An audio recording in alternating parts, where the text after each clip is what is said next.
مانه څه کوې دونه تلوار کې روان یې سلام لا نه واچوئ. زما پهلوانه وروره ناوخته دی ډیپټۍ له ځم. څه ډوبټۍ له؟ زه په وابډا کې یم. ښه څنګه وابډا دفتر له ورسېدې وروره پوه شوې؟ اول زموږ د کلي بجلې بنده کړه. ولې پهلوانه؟ وروره په دماغ کې مې درې څلور ښکنځاوې دي نوي درله ایښي دي. عثمانه ولې دی خوابدی ناست یې؟ یاره پهلوانه دومره دوکه مې خوړلې ده چې ګسه اوس مې خوا راګرځي. عثمانه یو د دوکې پلیټ په څو دی؟ زما مشر ورور دپاره خو یو جوړه چوټ راښکاره کړه. څو عمر یې دی؟ عمر خو یې نه دی رامعلوم، خو شپږ کوچنیان دي.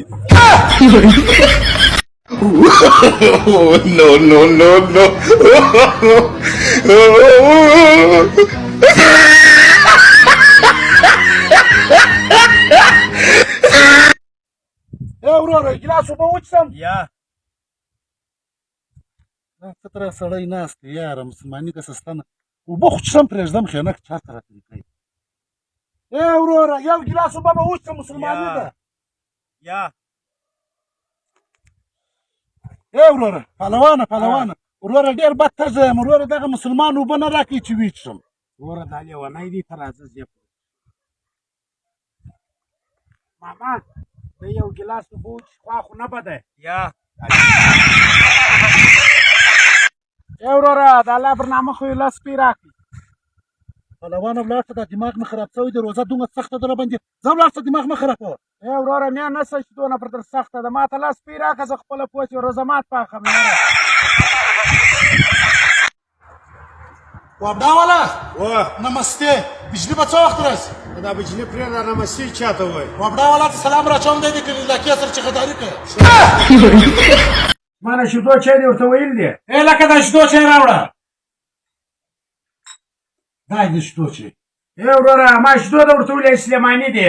پهلوانه شرموه مه ده چې شمې وکړه بیا ورته وګوره.